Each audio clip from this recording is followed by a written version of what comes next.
record, and let's pick it up again with your critique. But of course, it's always there's a good part and there is a part that you're critical of. So with respect to Ayn Rand, who influenced you, and I think she's worthy of reading and being influenced Oh, by.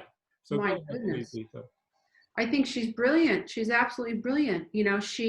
She understands, like, I just did a podcast today about philosophy, and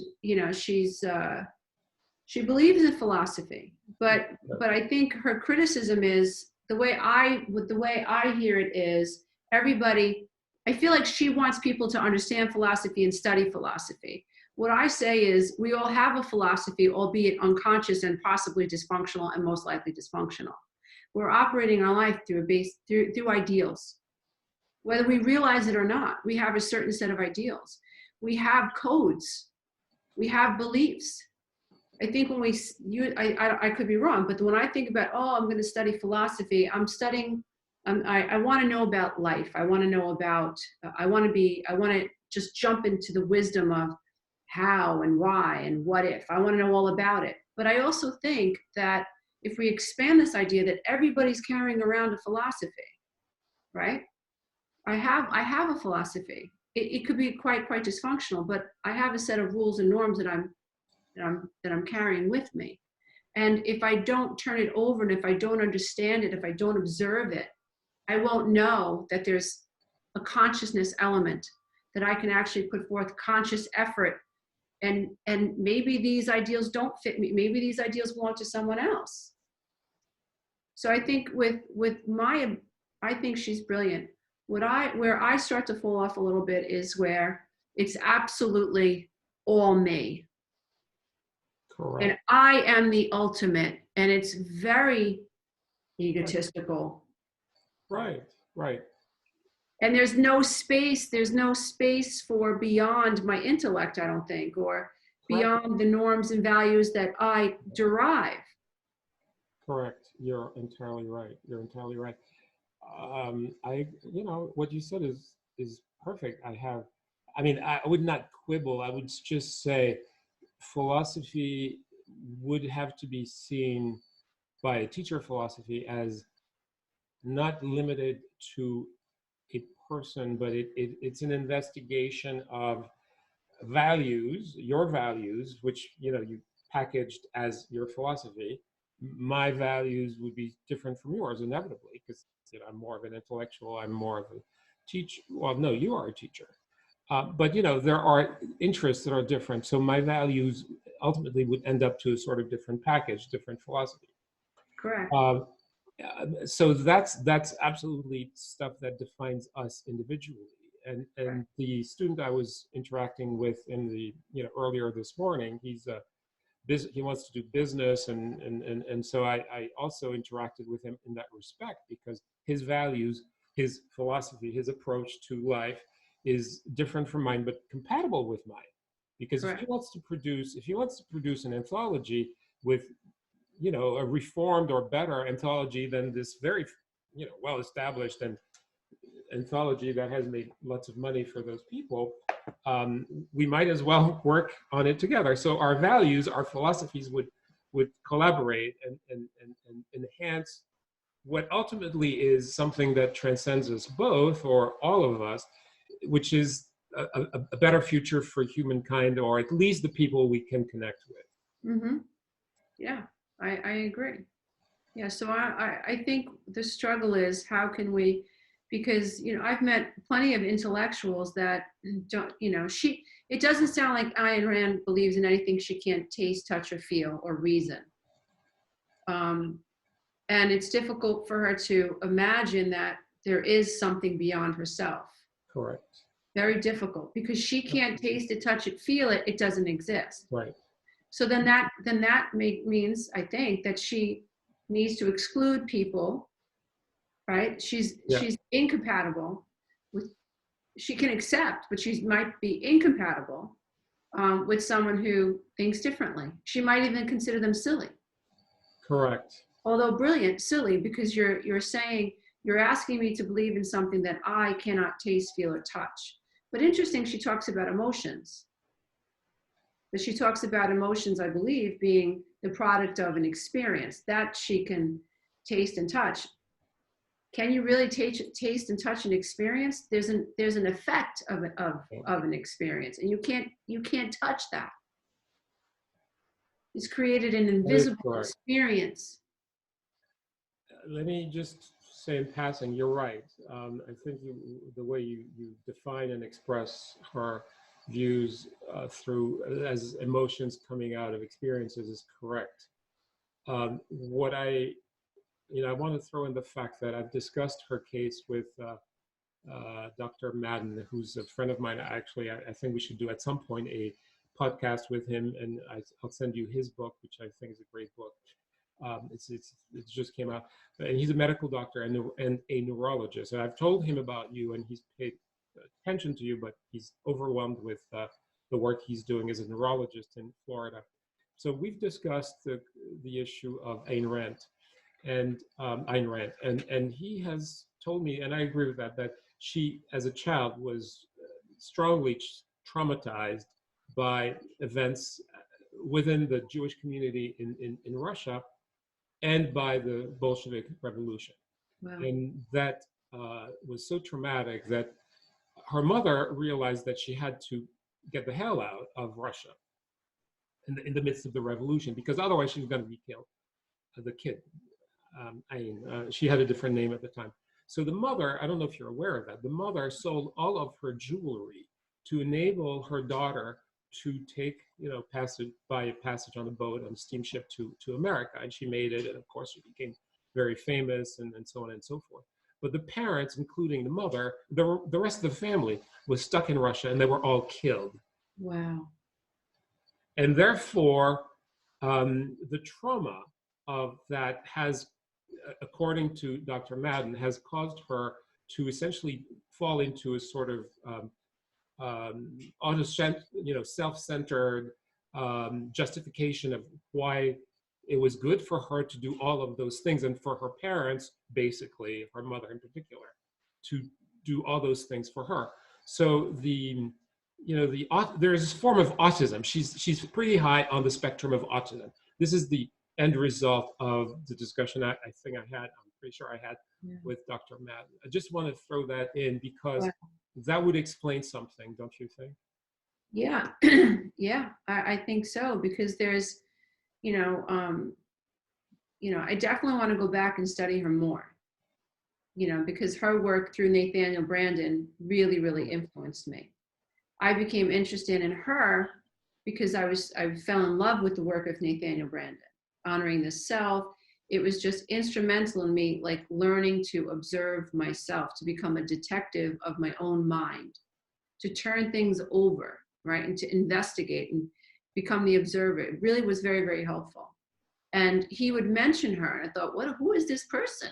And I found it very interesting that she was 20 years older than him, and they fell into an affair. Right. And I found the excuse me? Do you mind, for the purpose of the students, and even for me, because although I have your email, which by the way, I will share with the students, but could you remind us of the name of this person that was, sure. The one you just talking about so slowly, so we can jot it down, the name? Nathaniel Branden.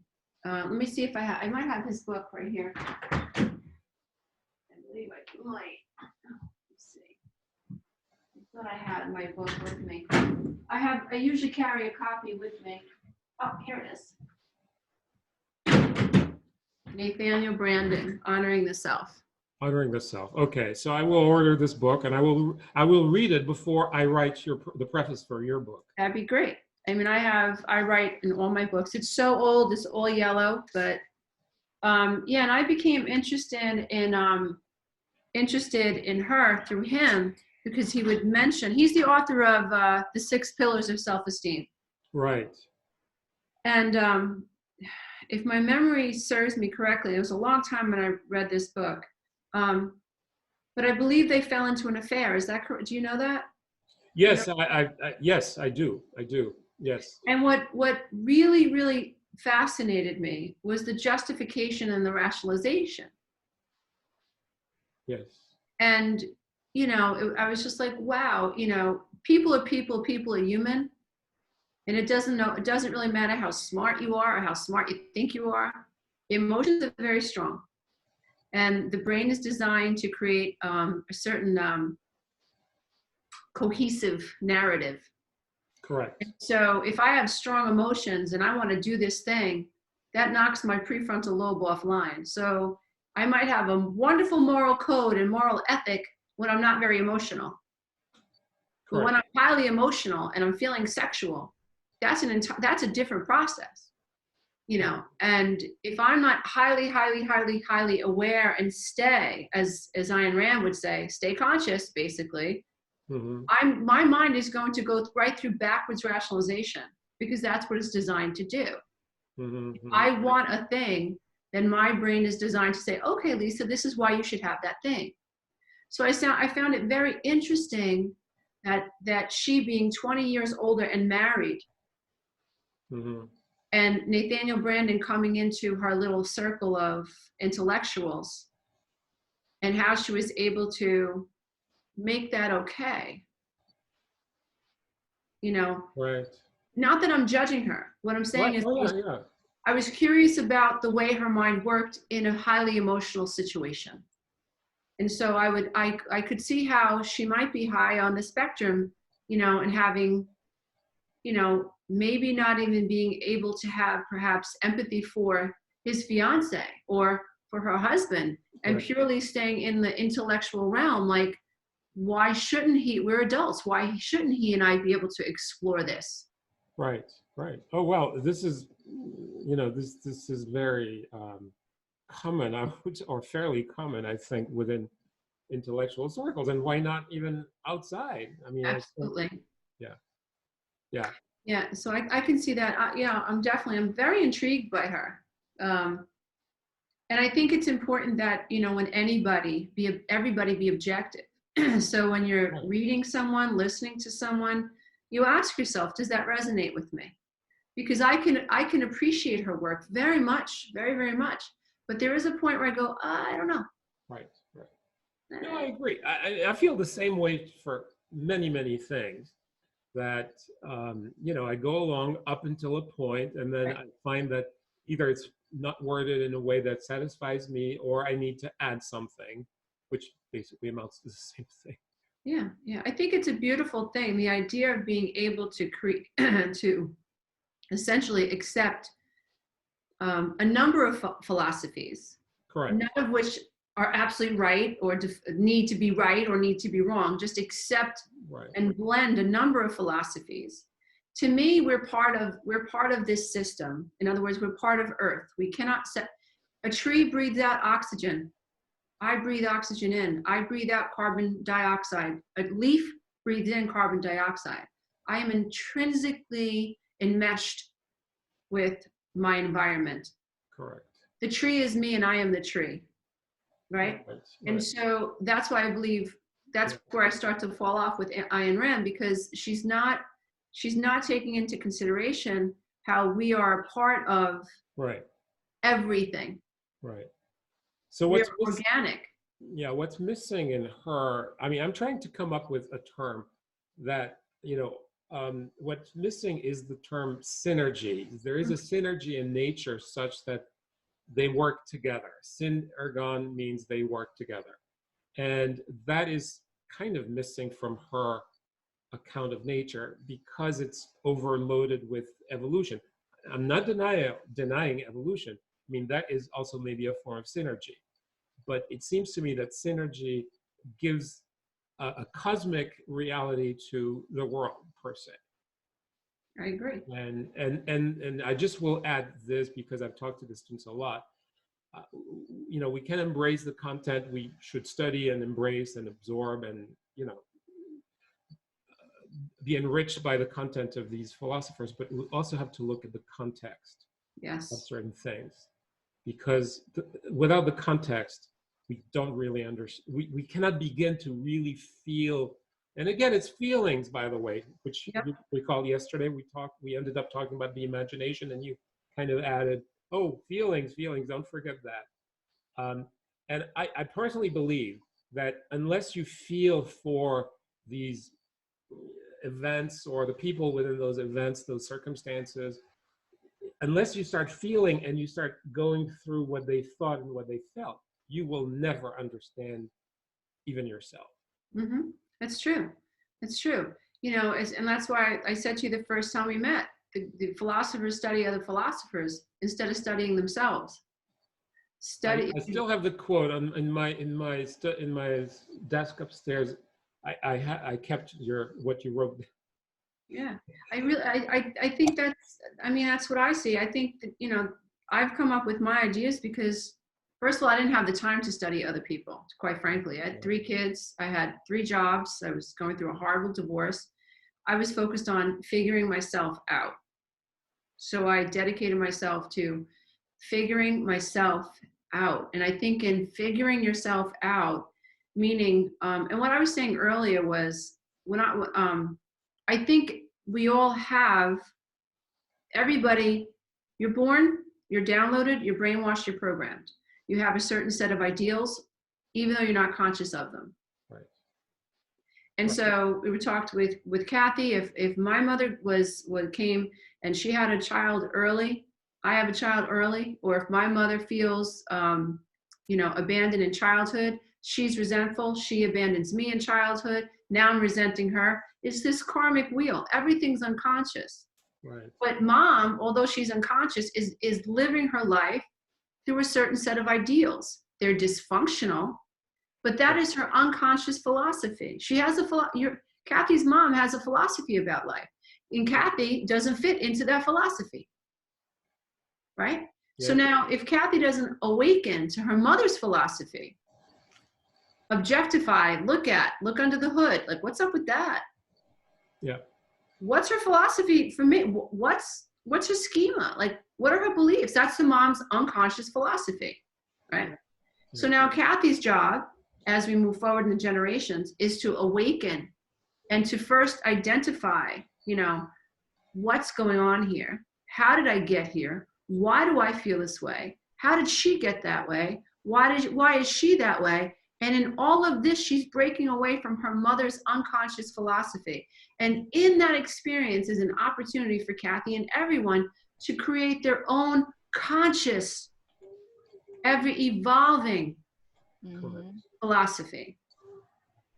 That's really what we need to teach people. We need to teach people that they have the ability to create a more conscious philosophy that's based on logic and reason, because a child's experience of mother is not logical. It's emotional. Mm-hmm. And so a child is downloading a philosophy based on illogic. But a child's mind, because every mind is cohesive or tries to be, a child's mind looks at this illogical bullshit and has to come up with a narrative. And the narrative is, it must be me, because it's the only thing that makes sense.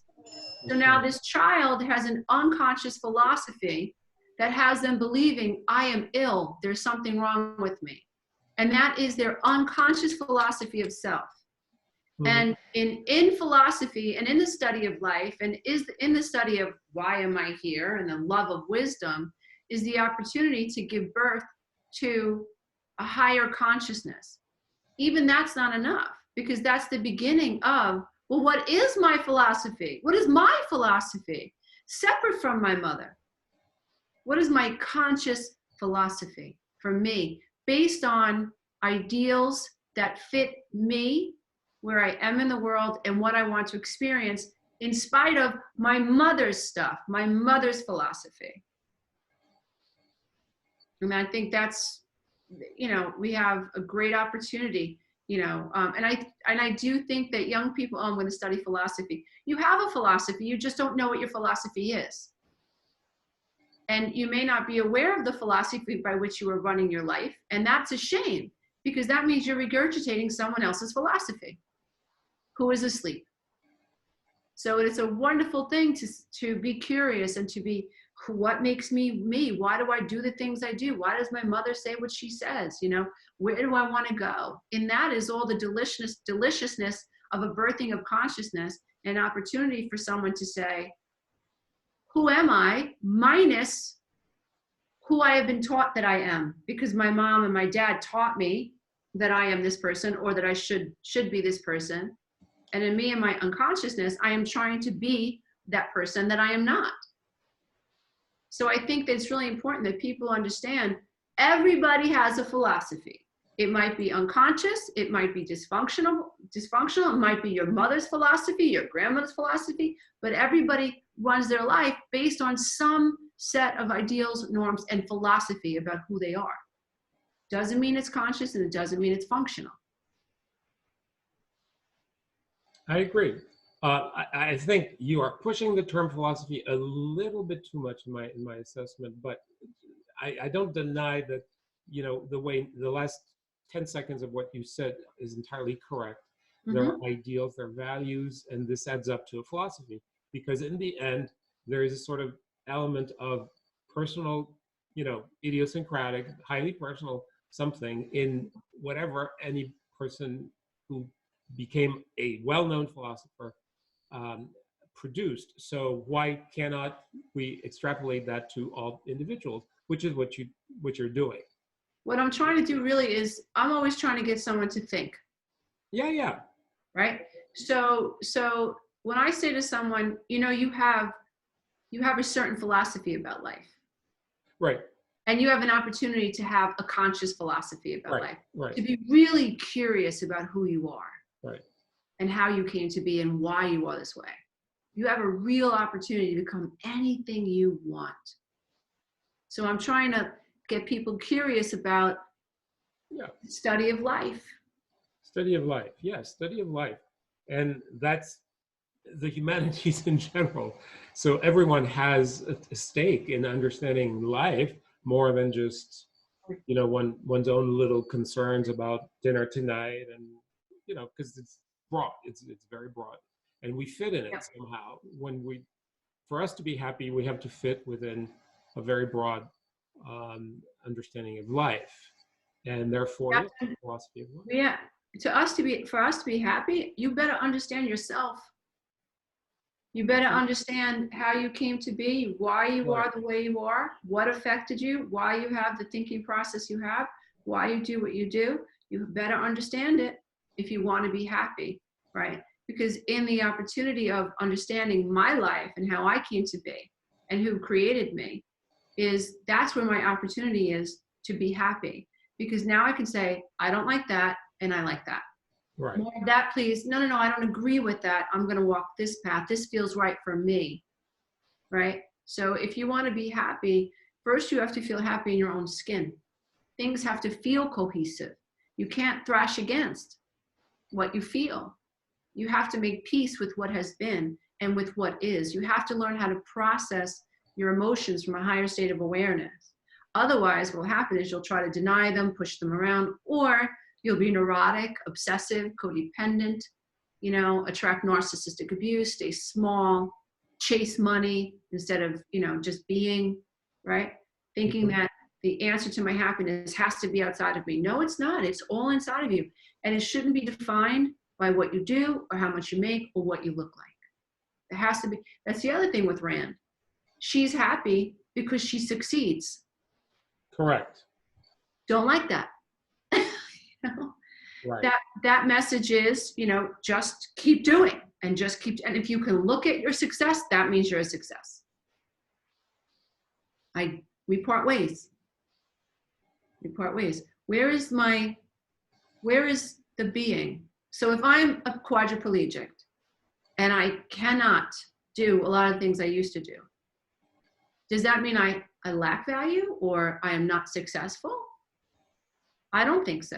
I think if I can be cohesive in my own skin and peaceful and emulate love for myself, and I've made peace with my situation, and I'm not abrasive and I'm in harmony in my body, I'm successful.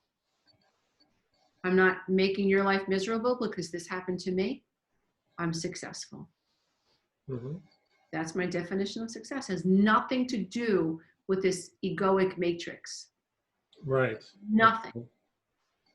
Go ahead. That to me that's success. I think we really have to be careful, because when we put, again, she has no patience for Buddhism. I disagree. Yeah. Buddhism teaches us that you should attach to nothing. Whereas it seems like Ayn Rand is attached to something, You're right. right? For proof, for evidence that I exist, Mm-hmm. right? And yes, and yet, what is she attaching to?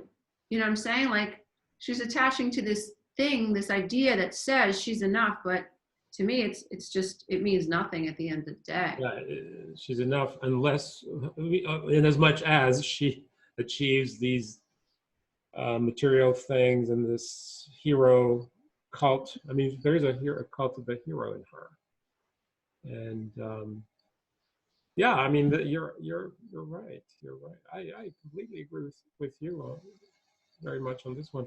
Now, in terms of what Nathaniel Brandon added to her that she was not aware of, or that you picked up on or from, you picked up some things from him. So I don't know anything about him. I have to research him. Could you tell us? I mean, I think it's all you've talked about it, but can you add maybe a few more things for me and the students to investigate regarding him?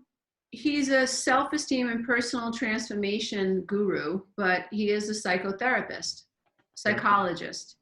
And he's an intellectual, and he very much wanted to understand, I guess he's a philosopher. He really needed to understand himself.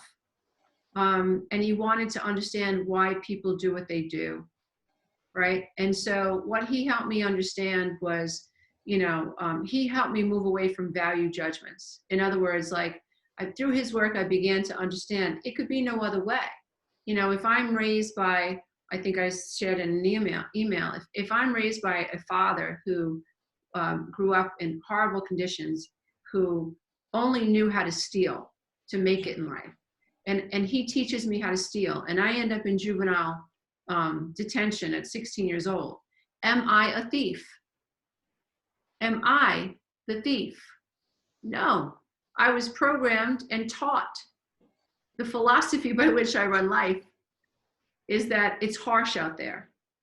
I'll never make it in the real world. I'll always have to struggle.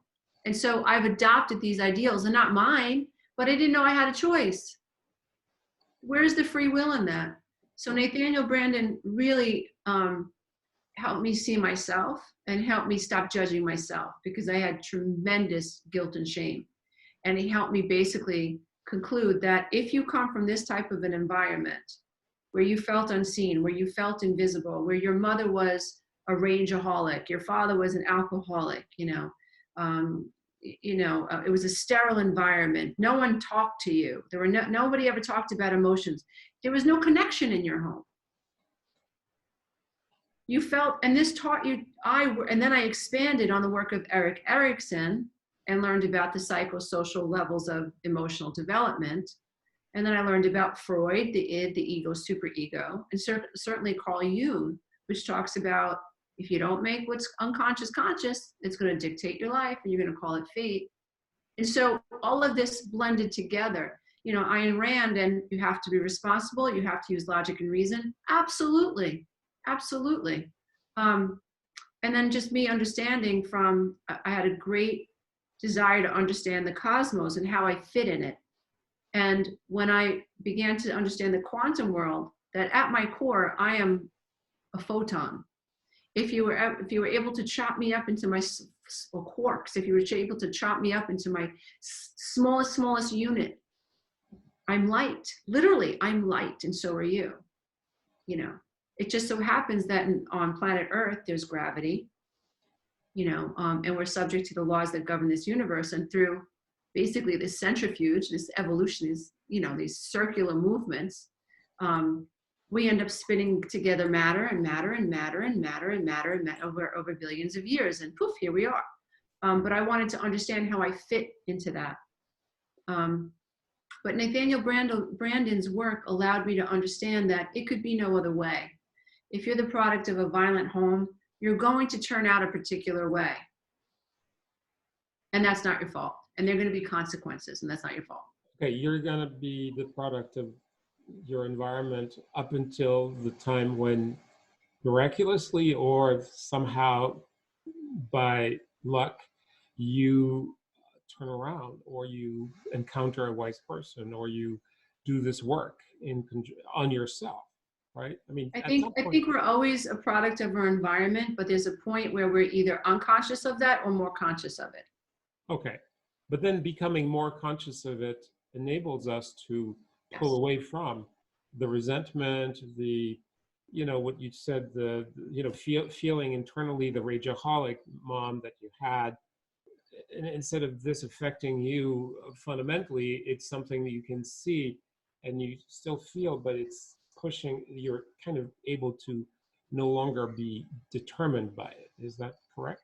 So I think, yeah, this is where I think it's important that we talk about neurology, and you talk about childhood trauma, and you talk about how Right. the brain is affected, PTSD, you Right. understand memories. So this is an autonomic or automatic response. So if I have been downloaded to be afraid of, my mother would move a certain way. And so now, even till today, if someone looks at me and moves a certain way, I have this memory flashback. That's normal. So Hmm. I have to gain enough consciousness Hmm. where I recognize my memory just remembered, and that's okay.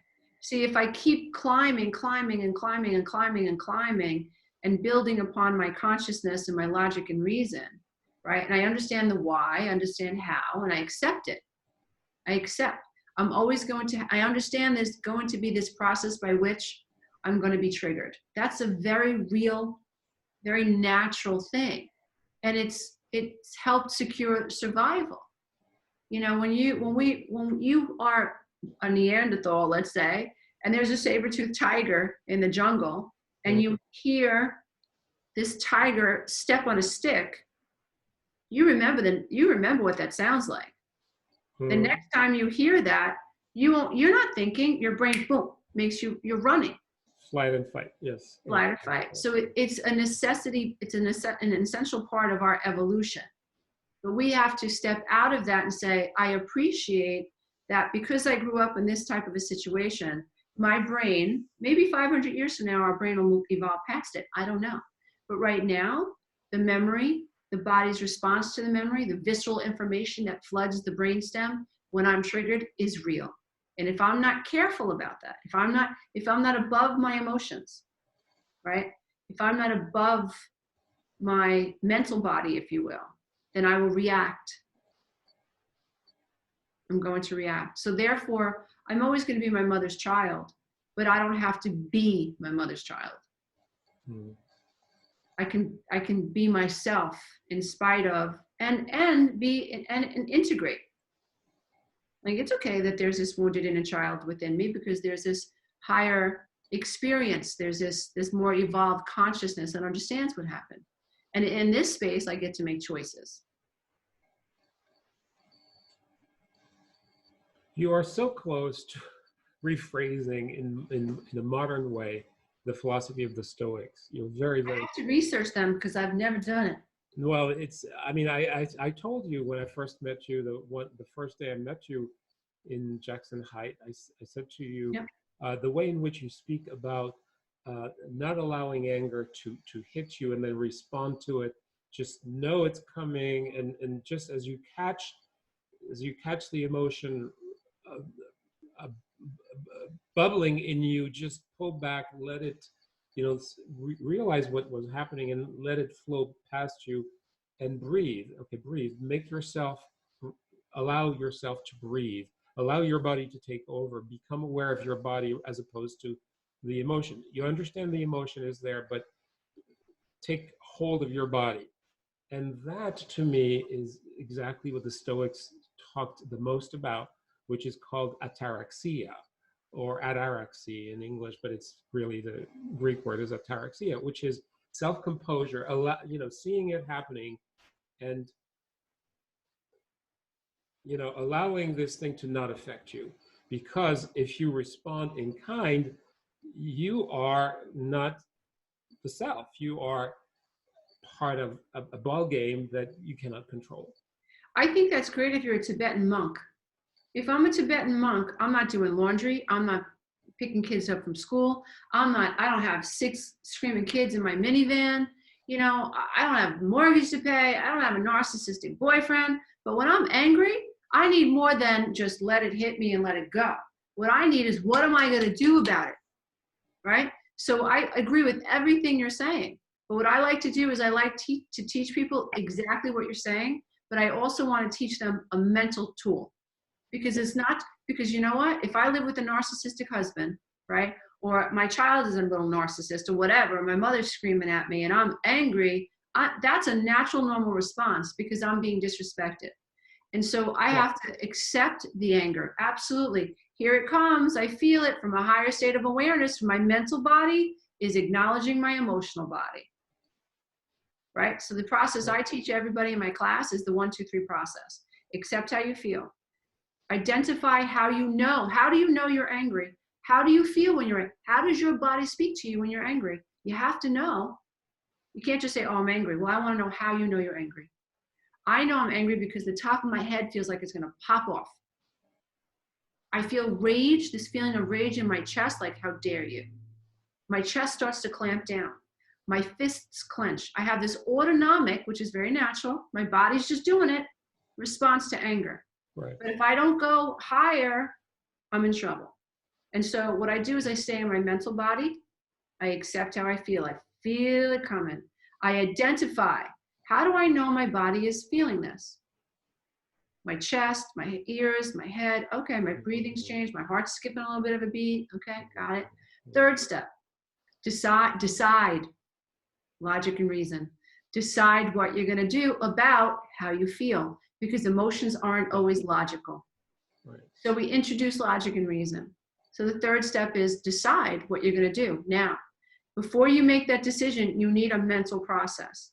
And that mental process, the way I look at it, it's sort of like the serenity prayer. What can't I control about this situation? What can I control? Now I need a goal. How do I want to feel? For me, I know every single day I want to live in the flow. I don't like bullshit. I don't like gossip. I don't like stupid nonsense. I don't like people yelling at me. I don't like being accused of things I'm not guilty of. I don't want anyone raising their voice at me. I don't want any of that because I don't treat you that way. So I know I want peace. I respect you. I want to be respected. So that's in the forefront of my mind. So I know that when I'm out and about in life, I know what I want. I know what my goal is. I'm not a feather in the wind. So now my brother calls me up and, oh, I heard you said bup, bup, bup to so-and-so. No, I didn't. And he doesn't hear me. And he goes on and on with his accusations and I'm getting angry. My body is telling me, no bueno. This is interrupting my peace. I have to make a decision. I need a boundary here. I have to live in integrity. I have to live in authenticity. I have to live my values. I want to live in peace. So what can't I control? I can't control that he already called me. I can't control that he's accusing me of things I'm not guilty of. I can't control that he's ignorant. I can't control that he's accusatory.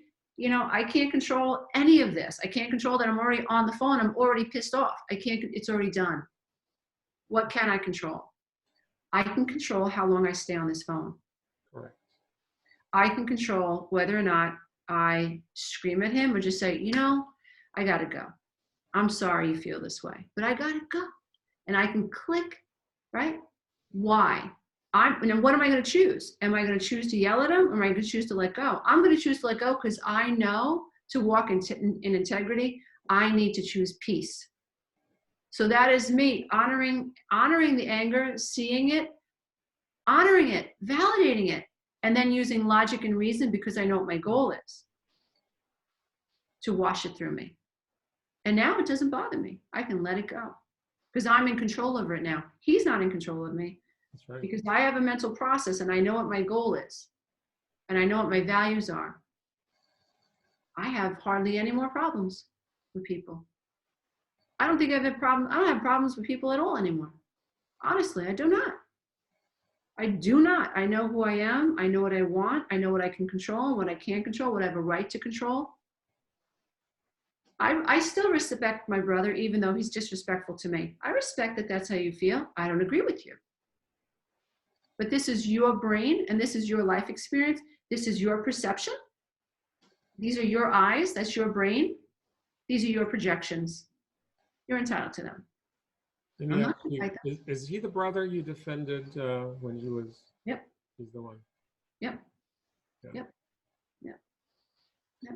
Because I know why my brother is the way, again, the why and the how. I know why, and I know how he became this insecure person. Right. I know how and why he is this self-righteous person. I know why. And it has nothing to do with me. Right. But before, when I was emotional and reactive and I didn't honor how I felt. Maybe the Stoics say, honor how you feel. I honor how I feel. I don't always react. I don't hardly ever react to how I feel. I process how I feel. Right. Let me ask you a question that I think a Stoic might have, or students who might have read, like I did, certainly the Stoics. Um, why do you keep a connection with him? I mean, if you find that he's generally abusive, why, or sometimes abusive, not generally, but sometimes, or unconscious of what he's doing. I mean, you still want to have some connection with him because he's family and tribe, part of the tribe. Oh, is that the question? I Well, think, yeah, the question is, you know, there are plenty of situations in families where somebody is a problem. mhm. Somebody's a problem.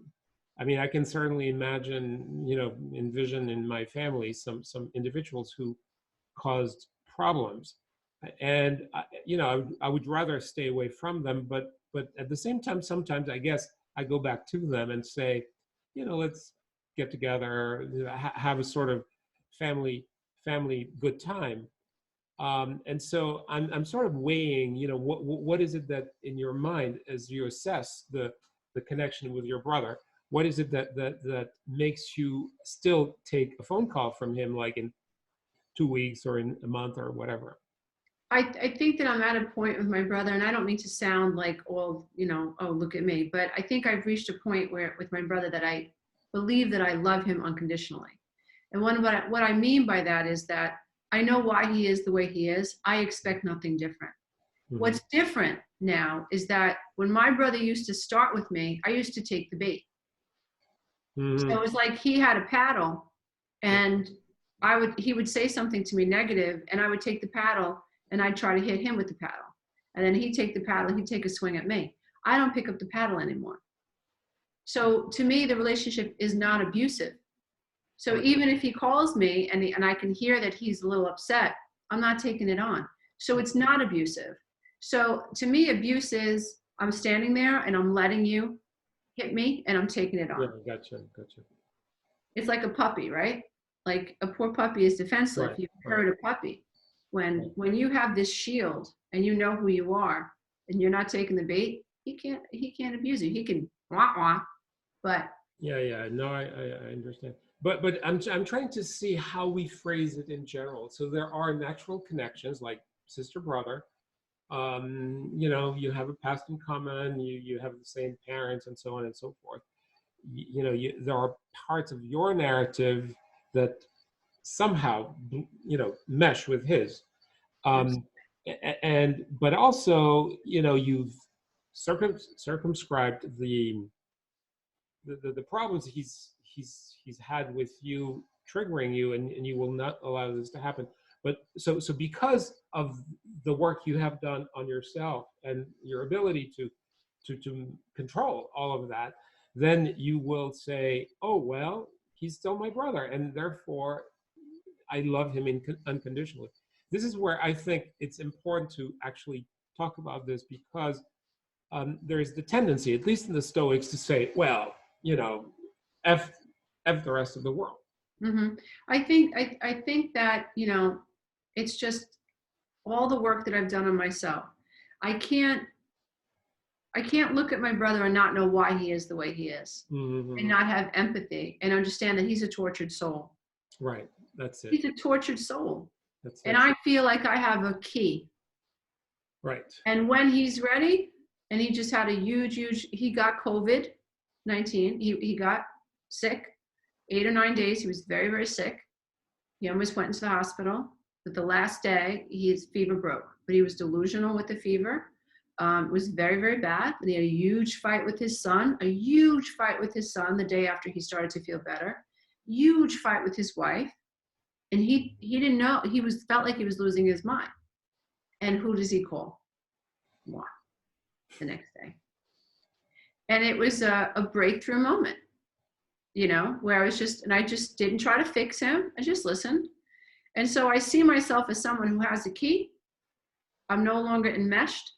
Mm-hmm. And because he is my brother, I'll keep the door open, but make no mistake, I will slam the door in his face. I will not speak to him if he is abusive and he doesn't back down. I'm at a point with my brother where if I say to him, that's enough, he's like, okay. There's a lot more respect between us these days. I see. But I love, it sounds hokey pokey, but I truly love humanity. I understand that we're all subject to unconsciousness and it's not our fault. And I understand that all of us have come from generations of trauma, whether we realize it or not. Our parents were traumatized, whether we realize it or not. We're all wounded adult children. Mm-hmm. We all have, our suffering is all the same. We look different, but we're all the same. So I have a love for humanity. I have a love for the earth, right? So I love my brother. That doesn't mean that I'm going to allow him to abuse me or my children, right? If I feel like he doesn't know where the line is, I will cut him off. Right. But I have an appreciation for everyone and where they are. Prisoners.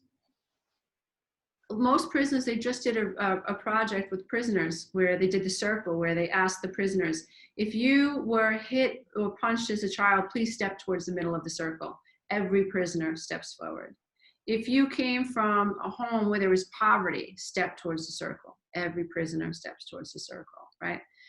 If you came from a home of addiction, prisoners step towards. If you suffered physical abuse, sexual abuse, right? All of a sudden, this prison population, you know what you have? Wounded adult children that don't even know that they're traumatized. They're living off of what happened to them, their philosophy, their unconscious dysfunctional philosophy. It's all they have. They don't even recognize my mother was an alcoholic. She beat me. I was sexually abused by my grandfather. My mother kicked me out of the house when I was 12. I was hungry, right? Yep. My father was a crack addict. They don't even realize they've experienced trauma. I have compassion for the state of the unconscious. Yeah. No, it's obvious that this has to be part of the picture and the narrative for anybody to understand the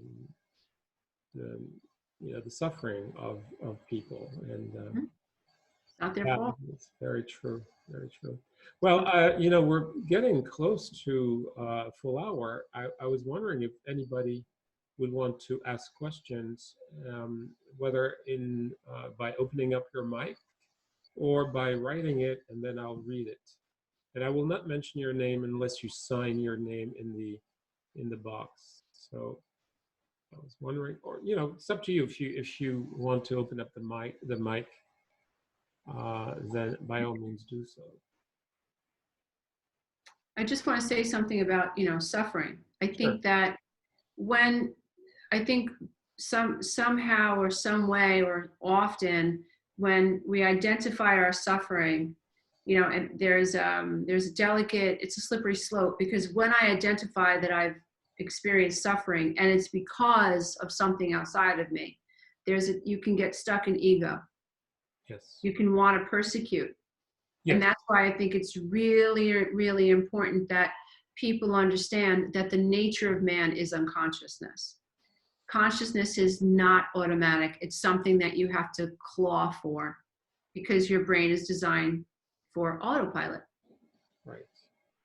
So there has to be that compassion, but then that means that in the people that I dislike, I have to open my mind to understanding why they are the way they are.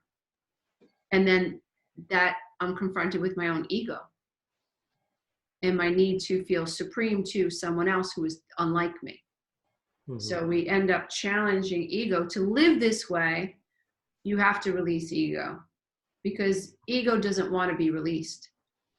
Ego wants to punish someone or I'm better and I'm stronger, I'm smarter, and I'm going to protect myself from the big bad wolf, right? So Right. to live in a way that you see other people through the eyes of compassion, right?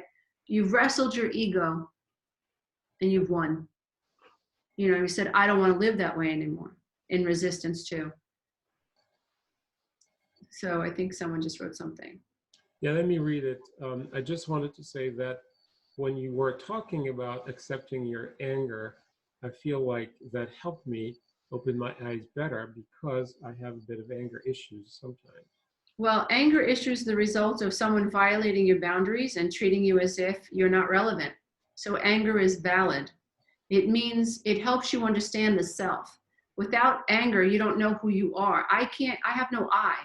Children who are not allowed to have anger, you're dissolving them of their right to have an I, right?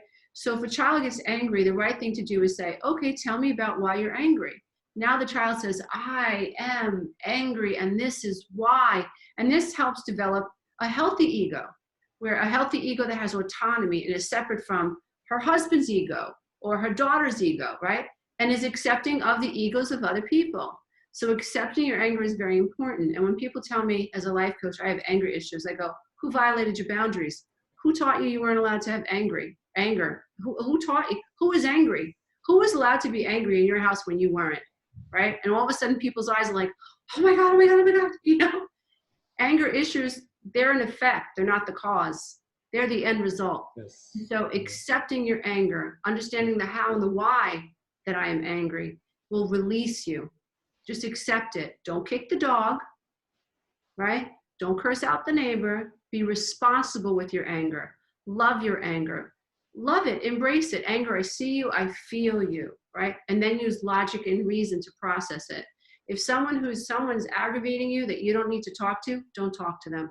That'll make you feel in control. Then guess what? You have no more anger issues because now you've found your control and your own personal boundary. The same student says, thank you for sharing with us and helping. Yeah, so she's saying that she doesn't get to explain why. This is part of our dysfunctional paradigm, in my opinion. We think that the person who gets us angry has to understand how and why they got us angry. No, no, no, no. You don't put that control into the hands of someone else. I live this way. I thought that because I was unhappy, I needed my mother to say, oh yes, you have a right to be unhappy, and yes, you should divorce your husband. This was a program in my head that my mother had conditioned me to believe. I needed her permission to do everything. And the fear behind that was, if I don't, I'm going to lose her love, or she's going to abandon me, or she's going to, what she already did. I just didn't realize it, right? Mm-hmm. And so when it finally hit me, I am a grown-ass woman. I don't need your permission to be angry. I don't need your permission to be pissed off. I don't need your permission to move to freaking Morocco if I want to. I don't need your permission. I pay my own bills. I don't hurt anybody, right? This is what I'm going to do for me. And so don't get caught up thinking that the person that you're talking to needs to understand you. They don't. You need to understand you. Mm-hmm. Especially because people who are aggravating you always want to discount your feelings. They always want to tell you don't have a right to be angry. Definition of dysfunction. You're pissed off at me and I'm pissed off at you because you're pissed off at me. Maybe you're right to be pissed off at me. Maybe I should sit back and self-reflect and say, wow, you know what? I shouldn't have said that. But when I put myself into her skin or her shoes, I can see why she's angry. Now we're having a loving conversation, right? Instead of through the ego. So don't let your ego get caught up thinking that this other ego has to understand you. They don't. Mm-hmm. They don't. It's nice if they do, but if you think that they have to, you're actually castrating yourself. You're saying, I don't have a right to be angry unless so-and-so says so. Unless the bozo says so. No. You have a right to be angry, honor that anger, love that anger, talk to that anger, and set a boundary. That's all. And often the boundary with the toxic individuals who try to trigger you to essentially act on it gaslighting is you're entitled to your opinion. You know, you're upset. Well, you're entitled to your opinion. And that also implies that you're entitled to your opinion, and in fact you should process it by allowing it to exist and then logically dealing with it. I think we take things way too personally because we're wounded and traumatized and we don't acknowledge it. Mhm. That's what I think. And I think that as we grow in self and grow in self-understanding, you know, and then we realize, like, you know, I had to realize there were so many things that I did unconsciously that hurt people when I was codependent, thinking people should agree with me when they didn't, being upset and crying my eyes out because someone didn't agree with me. It's ridiculous, you know? You know, like getting a headache because my mother was upset with me. What? I was 33, I had 3 kids. What am I doing? You know, what am I doing? And my kids are seeing me fall apart because grandma yelled at me. What am I for? You know, like teaching my children to be insecure and worry about what everybody else thought, but what they thought, what I thought. And so just forgiving myself for being unconscious, forgiving the fact that I was programmed because I didn't know. And then once you do that to yourself, you're able to look at someone who is highly reactive and you can say, they're really below the veil. Yeah. That type of anger can only be there because there's trauma there. Where there is drama, there is trauma. Whereas where there's trauma, there's drama. That's very good too. Or where there's drama, there's trauma. Or vice versa, right? Right. So, you know, when I see that, whereas before I used to get pissed off that there was someone saying this, right? I just added to the drama. And instead, but that's what I'm trying to say, in studying myself, I had such a forgiveness and an aching for the younger woman that I was, that was so desperate to feel loved by everybody else. How sad an existence that was, you know, chasing after boys, chasing after men, hoping they'd see me, right? I developed such a compassion for her. And I have compassion for other people because I found compassion for myself. Because I believe in you, there I am, and in me, there you are. We're reflections of one another. We're just in different flesh buckets. But our brains work the same, our hearts work the same, our livers work the same. We all want the same things. We all want peace and love and harmony. We're all trying to figure this out. One thing you said, you know, it's funny, because when you talked about your brother, I think I was able to juxtapose, I mean, have several things working together. Now, you also mentioned your kids, and you know, you felt that you at some point you could not pass on to them drama and trauma, basically those two words together, and then those two realities together. And I wonder if that's, I mean, this is the sort of component of the human being that, you know, we grow because we want to have a better outcome for people who come after us, and especially in the case of children, I think. Could you talk on that? Because you had said this before also to me or others, or you know, to maybe in writing, that coming to realize that you did not want your daughter to, or your son to have certain issues, that was what pushed you in the right direction. Is that correct? It was painful. It was because my consciousness was born. I could not see myself. I could not see how I was participating in the hologram. By the time my son was 11, I had downloaded him for a lot of trauma. His father and I were always arguing. His father would gaslight me, I would react. Then his father would act like he didn't do anything. And we behaved this way, like two children, two mean little children. We behaved this way in front of our children. Yeah. But I wasn't aware of it. I was so in it. I was so enmeshed. When you're unconscious, you don't know it. You have all these emotions, your body reacts, you think that you're your body, you think you're the emotions, and your ego is like, say this, do that, all this ego defense stuff, right? Deflection, projection, all of it. It was maddening. But when I began to understand, wait a minute, you're codependent, there's a thing. You're not always right. There's a thing. You need to be a little bit more objective about this situation. You need to see yourself. And I became a detective. I began to study myself. And that's when I began to see the horror of my own actions, albeit unconscious, and it humbled me. And I think that humility is extremely important. It humbled me. It brought me to my knees. I ached. I couldn't believe that I was so codependent. And when I took an inventory of the inexcusable ways that I used to behave in front of my children, the conversations that we had in front of my children, right? How I allowed myself to get baited into conversations, how helpless I felt. I felt like I was two.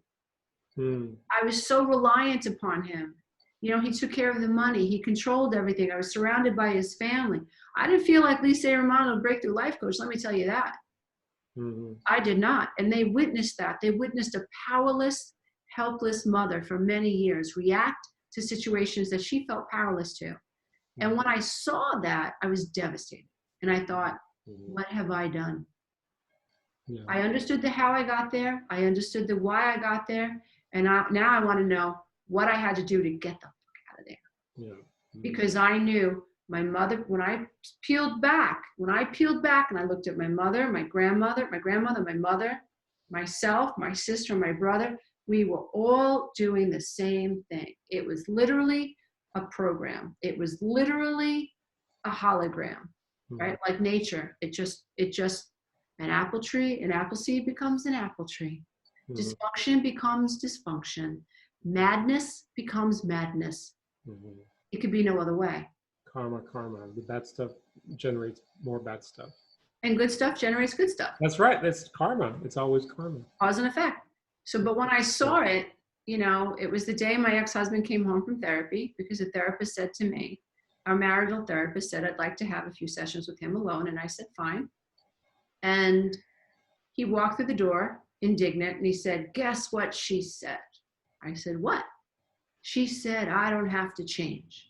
And I thought, there it is. I can't stay. I can't stay. If you're not going to change, because I'm changing. I can't stay on this Ferris wheel. I got to jump off because this doesn't work for me. Look at our babies. You can't see it. I see it. I felt very, very super responsible with what I saw. I couldn't deny what I saw. It was scorched into my head. I would have become an alcoholic if I stayed, because there's no way that I could have dealt with the reality that I saw. I was programming my children unconsciously, just like my mother had done to me. And once I saw it, it was like, I don't care what I have to do to get out of this. And I was terrified. I was a terrified 3-year-old with 3 kids, but I was going to do it. And I did it. And it was messy and it was sloppy and it was clumsy, but at least I did it. At least I did it. And so that's why I answered the question last week, or earlier in the week, like, what makes you a good role model? That makes me a good role model.